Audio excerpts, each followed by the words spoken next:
Welcome to Justice Case Files. I'm going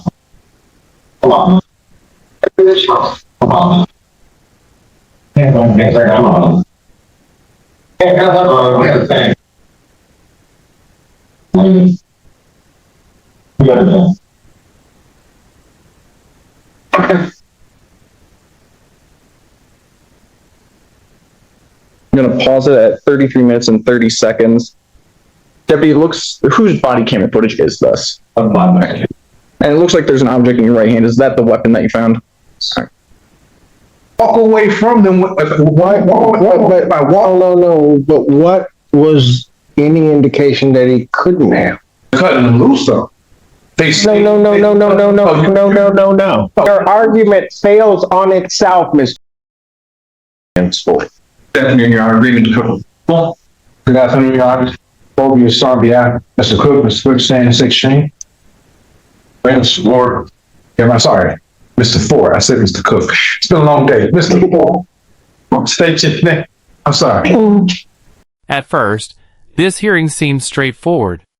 Prosecutors decide not to pursue the felonious assault allegation, choosing instead to focus entirely on a single charge, carrying a concealed weapon. But what makes this case unusual isn't the firearm itself. The real dispute is whether deputies lawfully discovered it. According to testimony, officers offered the defendant a ride, searched his bag before he entered the patrol vehicle, and found a handgun inside. From that moment on, the courtroom shifts away from the weapon and toward one critical legal question. Did the defendant freely consent to that search, or was his decision influenced by police authority?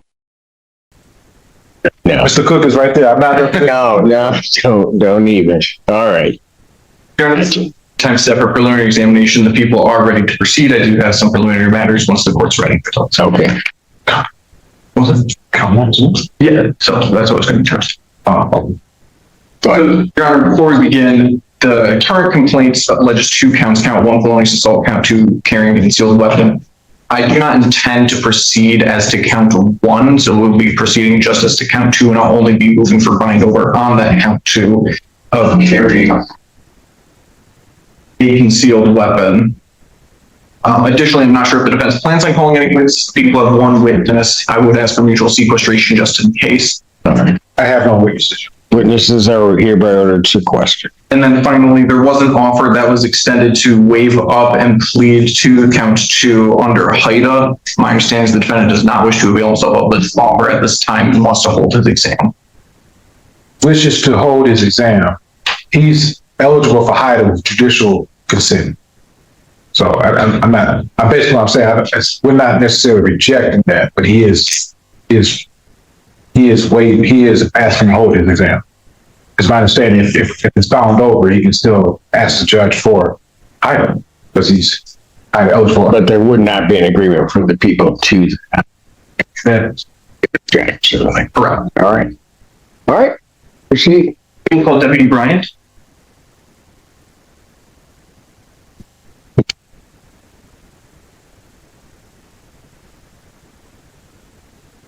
Let's see. Testimony about giving proof to hold his It's very first last name and reference person is K.A.I. That's it, Brian. You got Y kids. All right. Thank you. You may proceed. Thank you. Good afternoon. How are you doing? Just fine. Thank you for asking. Sir, how are you employed? And in what capacity do you work for the sheriff? How long have you been working as a deputy? So, any previous law enforcement experience? Where did you work before? How much law enforcement experience do you have? I want to turn your attention to June 9th of this year. Were you working for the sheriff on that day? At any point that day, were you dispatched to 1241 Stamford Court in Superior Township? What were you dispatched for? At any point that day, did you have contact with an individual by the name of Lance Ford? Do you see that individual in the courtroom today? Can you please point to them and identify them by an article of clothing that they're wearing? Black shirt. Record may reflect this witness has identified the defendant. That objection record shall so reflect. Objection. Where did you first have contact with the defendant on that day? Inside. And this unit, is this a house, an apartment? What sort of unit is it? So, funny. House. How would you describe your initial interaction with the defendant? I've never seen him. He was shaking, quite even nervous of our presence. What was the course or purpose of your investigation? We found a guy at 6 about pistol wounds. And without getting too much into the details on that, what did you end up deciding to do between the parties? With pistol house, so we decided to discuss with both parties. And when you say both parties, who is that? Antonis. What did you do then with the defendant?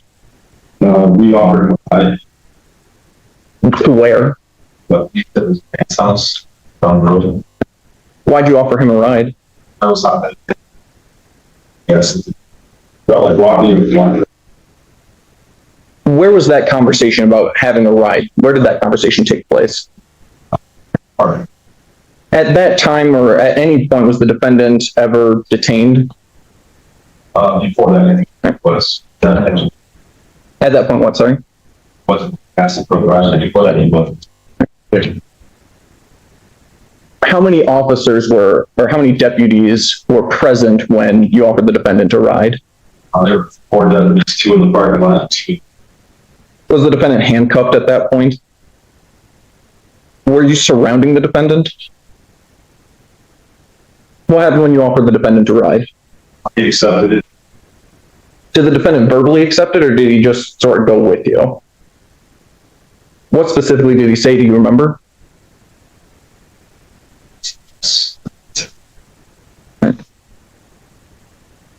What did you do at that point? We see the alarm door on the patrol vehicle. One of the deputies asked him to pull the search the bag. Said that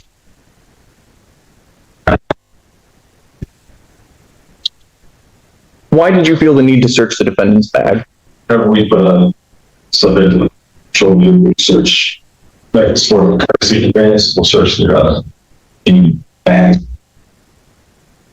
Just for clarity first, did you order the defendant into your patrol car? Did any deputy or other law enforcement order the defendant into your car? Did the defendant allow you to search his bag? What did you find when you searched the defendant's bag? And for the record, what is that? Let's see, the small subcombat bag. Shared at 357. Was the weapon loaded? Did you find any ammunition? Where? Where was that magazine? Do you have your body camera active while this was happening? Have you had an opportunity to review that body camera prior to testifying today? If you saw it, do you think you'd be able to recognize it? I'm going to plug myself in. If I can put up for authentication purposes what's going to be marked as People's Proposed Exhibit 1 here.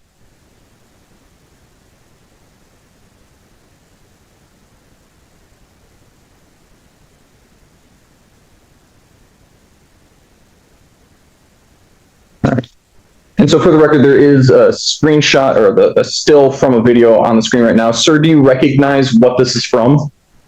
What is this? And is this recording a fair and accurate recording of what happened on the 9th of June? Everything in the parking lot. Your Honor, people will move to admit with the marks of People's Proposed Exhibit number 1 into evidence. No objection. Exhibit 1 is admitted. Thank you. Permission to publish, Your Honor? Yes. For the record, this is an hour, 15 minutes, and 4 seconds long. I'm going to be playing a short clip of it beginning at the 32-minute and 13-second mark. There is audio as well. Yeah, no objection to that. That is affirming.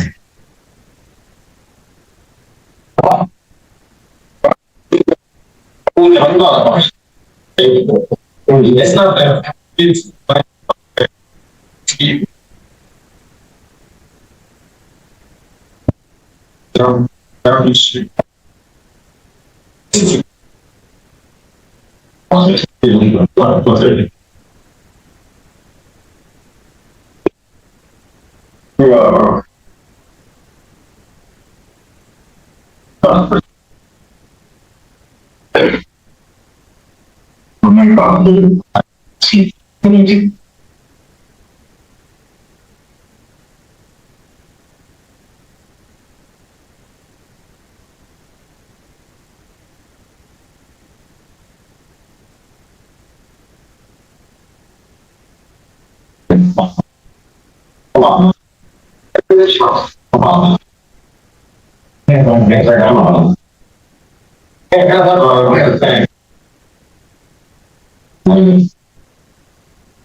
I'm gonna pause it at 33 minutes and 30 seconds. Deputy, whose body camera footage is this? And it looks like there's an object in your right hand. Is that the weapon that you found? Right. We can take me off, please. I'll leave it up so you can reference it, but we're just gonna take me off or something.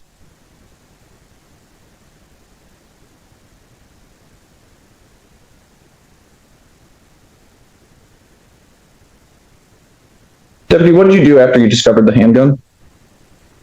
We're therapies that were in the house.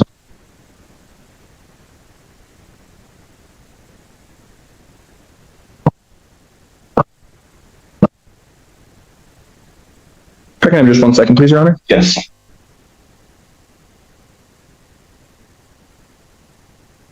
I'll pass the witness at this time. All right, cross-examination.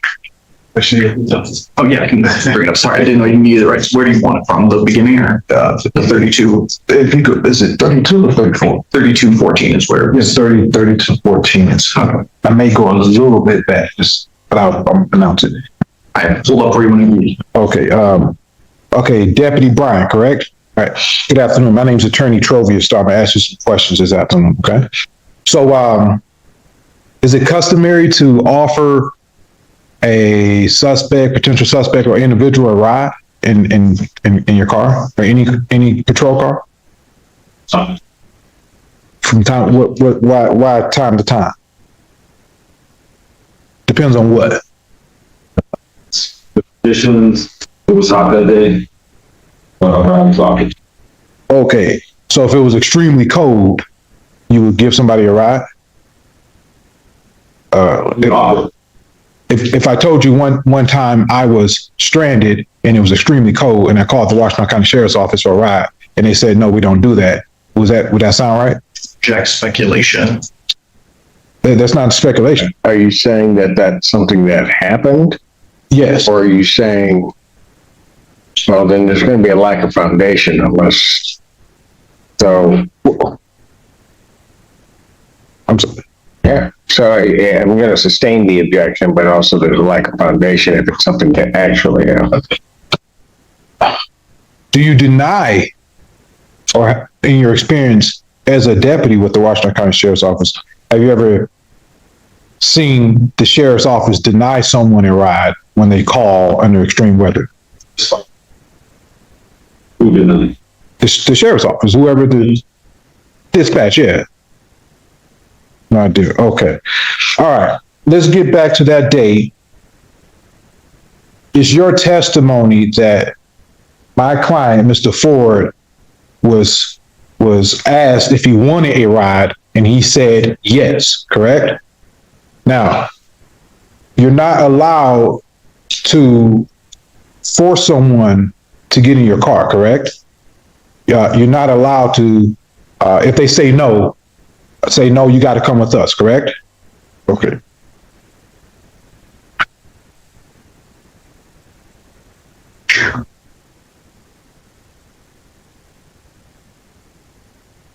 You'll need to plug cable 1 plus the right hand side.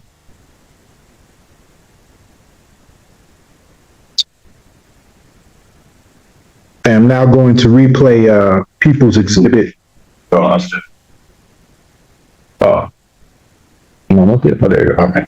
I'm going to now replay People's Exhibit number 1, except I am going to go back to 3150.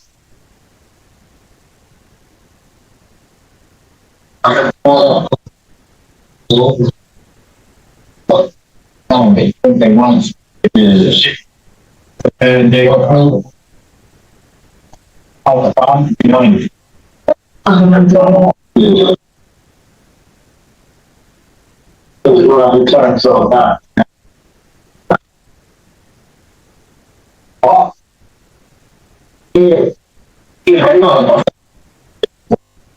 Now, isn't it true that you just heard Mr. Ford say, I'm not gonna have y'all take it?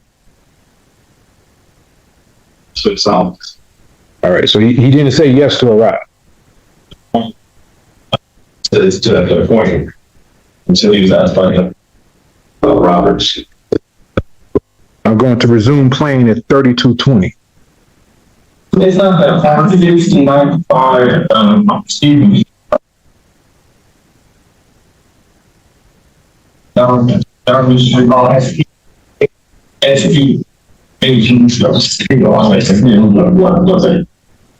is that you saying we'll take you?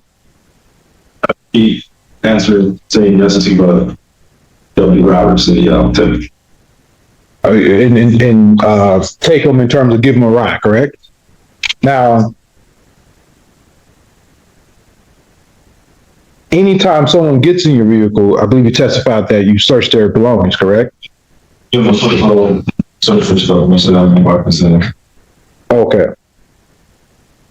One moment.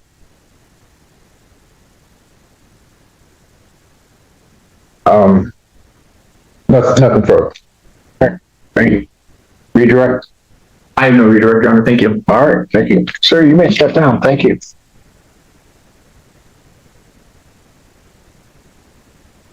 Additional witnesses for the people. None, Your Honor. None from the defense, Your Honor. All right, do I have a motion? People move or bind over as to count 2, carrying a concealed weapon. As people at the beginning, we're not moving or bind over on count 1, felonious assault.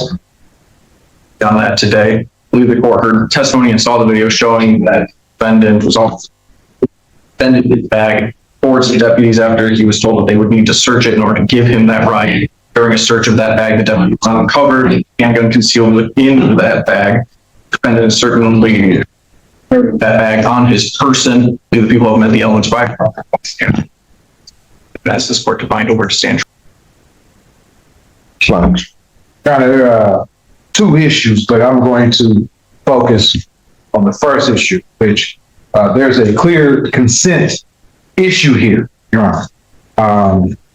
Reviewing courts must determine on the basis of the totality of circumstances whether it has been freely given or has been coerced. Actual knowledge of the right to refuse consent is not essential for a search to be voluntary, and police therefore are not required to inform a person of his rights as the Fourth Amendment. But consent will not be regarded as voluntary when the officer asserts his official status and claim a right, and the occupant yields because of these factors. Those are cases of Amos versus the United States, 25 U.S. 313, 1921.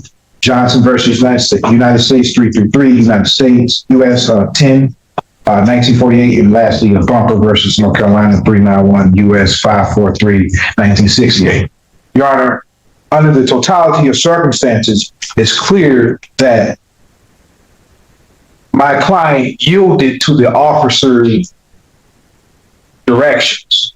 He said, I don't want you guys to take it. You guys don't have to take it. That's further conversation. You never hear him say, okay, you know what, you will take it. Instead, you hear the officer say, okay, we'll take you. Come with us. Come with us. Something along those lines. It's at that point where, again, as cited, the claim of right, the official status as a deputy saying, okay, we'll take you, even though I just said, I don't want you guys to take me. It's at that point where the lack of consent and the coercion is implied. Because I just said, no, I don't want to go with you guys. Now you're saying, okay, we'll take it. What's the other option right there? You just said no. Start walking towards Stevens Drive. But see, that's the good point. Now, am I still under control of them? Can I leave? If I walk away from them, But what was any indication that he couldn't have?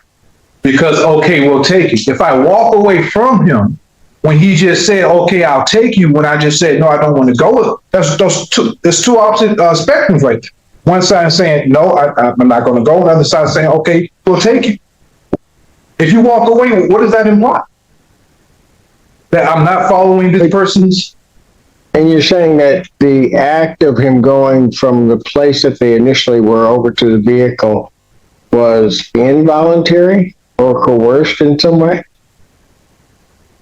No, not prior to the statement of, hey, I don't want you guys to take. Prior to that, no issue. Come over, they talk. I believe they were informing him of a warrant, but that wasn't admitted as evidence. They're talking, and then the issue comes up about, as the deputies testify to, about whether or not we're going to drive you to this particular location or whether or not you're going to walk. It's clear. He says, I don't want you guys to take me. That should have been it. Any person any officer then saying something else such as, okay, come with us. Okay, we'll take you down. When you're saying, okay, come with us, you're saying that the officer was saying that he had to go or indicating in some way? Because I'd like to see that on that tape where there's some indication that you have to come with us. It would be this thing. If that's the situation, the onus will be on the person, the individual, to then say again, hey, I don't want to go with you guys. He already said it once. We're not disputing that. We're not disputing that. He's saying, I don't want to go with you guys. So he would.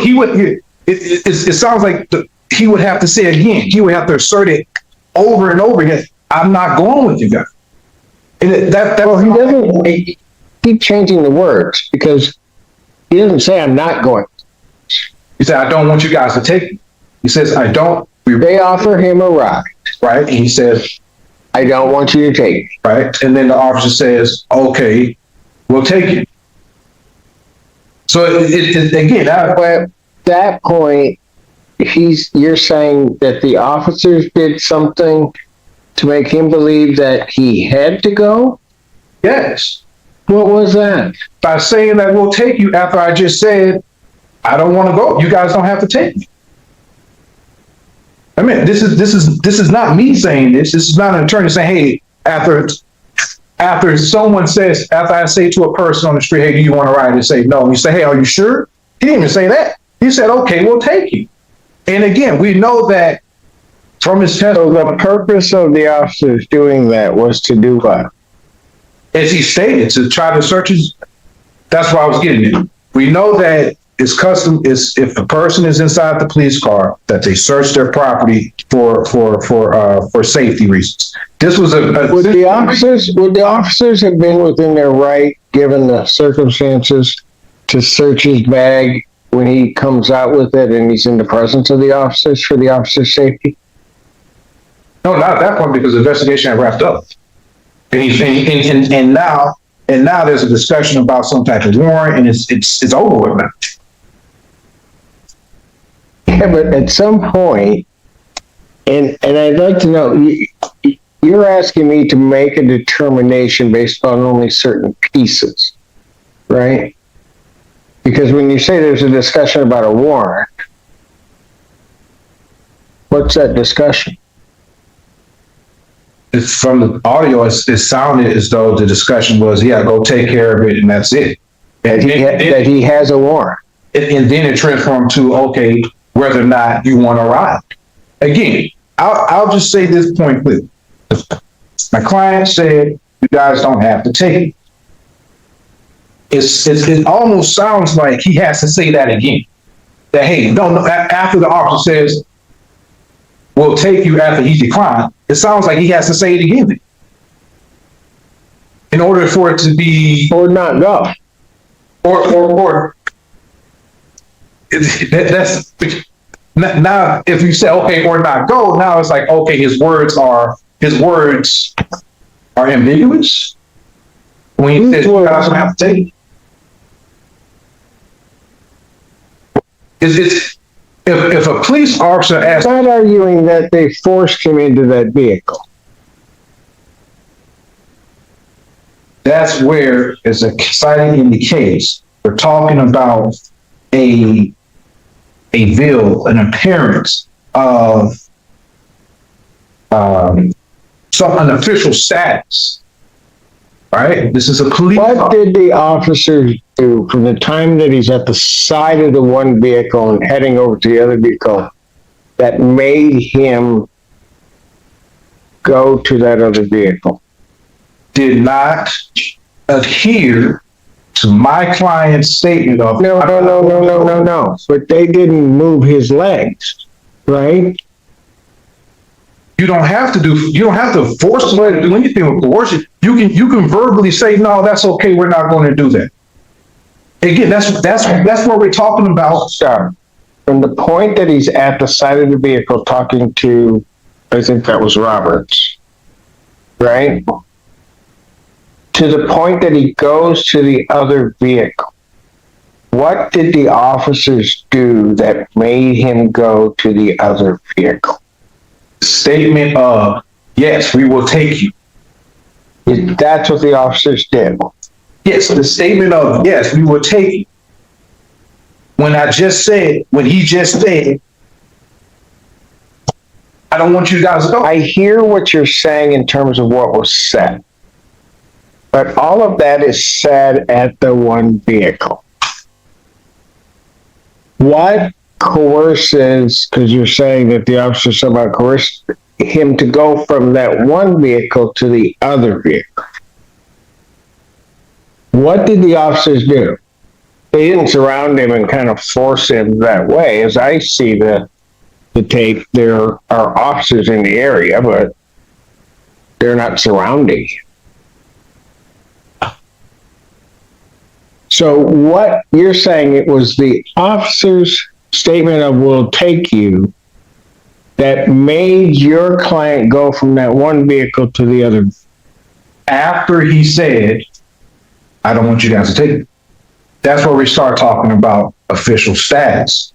This person with an official status as a law enforcement officer.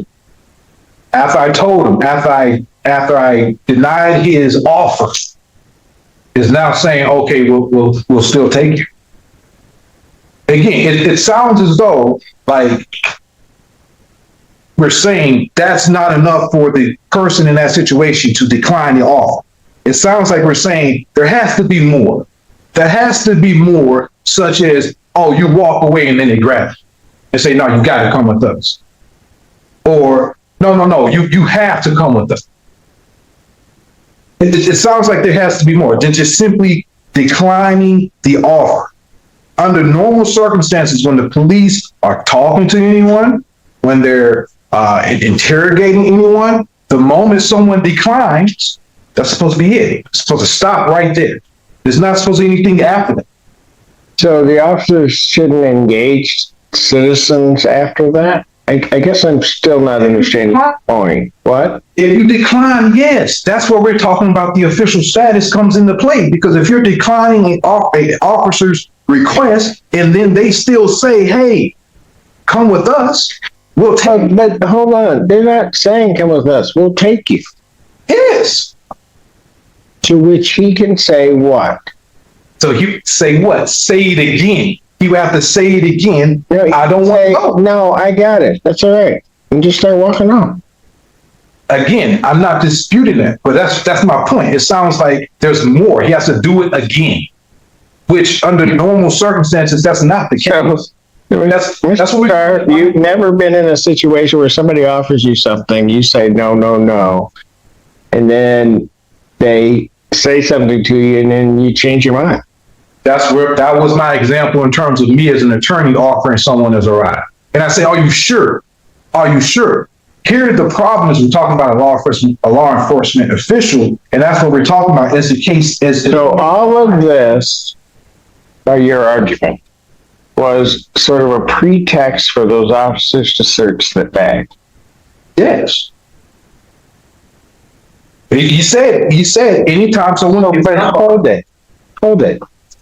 They really wanted to search the bag, and be careful on your answer. They can search that bag based upon the fact they know he's got a warrant. They're cutting him loose, though. They No. But they could, if they wanted to, listen to what I'm saying. If they wanted to search the bag, that was this deputy's sole intent in life at that moment, that they want to get into that bag. They have the ability to do it. And they didn't. Before that point. They didn't. Because that wasn't their intent to get in that bag. Their argument fails on itself, Mr. Starr, because if they wanted in the bag,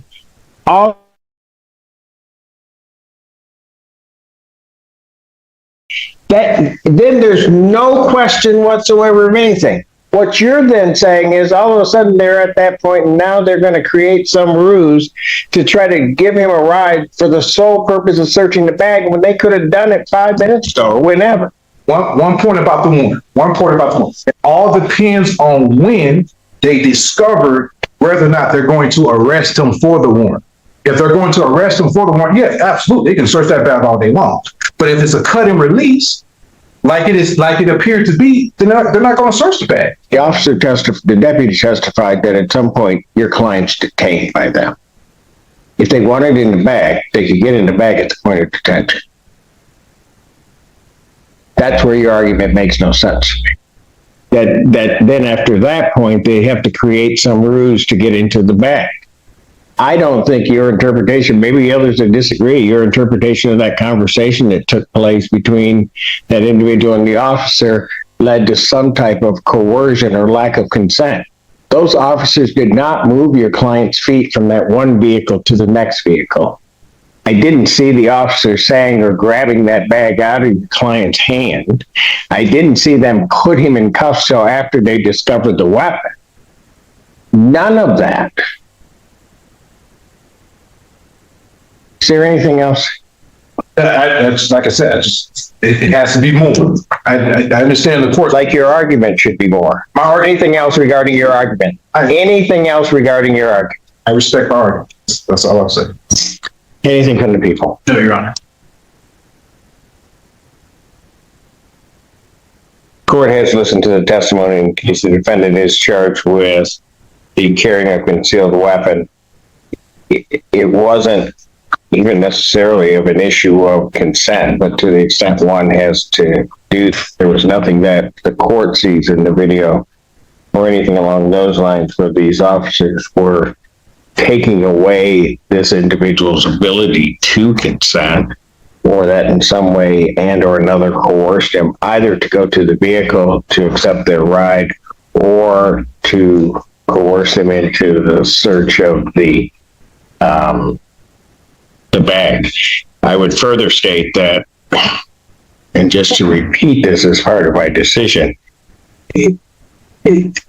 the argument of the defense in this court's mind is illogical. If the officers or deputies wish to get into that bag, there are points at which they could have certainly done that and legally done that. They could have done it at the point of detention. They could have done it at the point of potentially an arrest on the warrant. They don't arrest him on the warrant. They offer him a ride. He initially may decline that ride.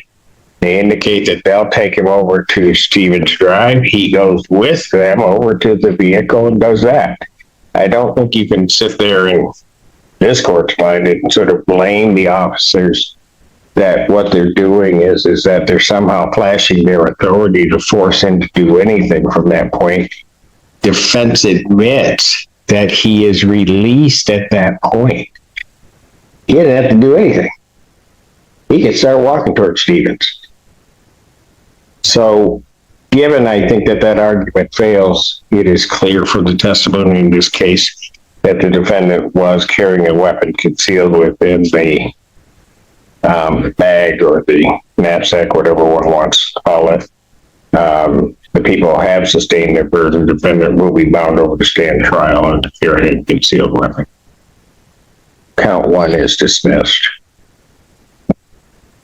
As to the information, Mr. Starr. We stand mute with. But in every way from a reading standing mute, the court will enter a not guilty plea as to count 2. Pretrial in this matter will be set September 17th at 1:30 with Judge Slayton. September 17th. 2026, 1:30 for Judge Slay. Bond will continue. Thank you. Information prepared and filed with the court. And Thank you.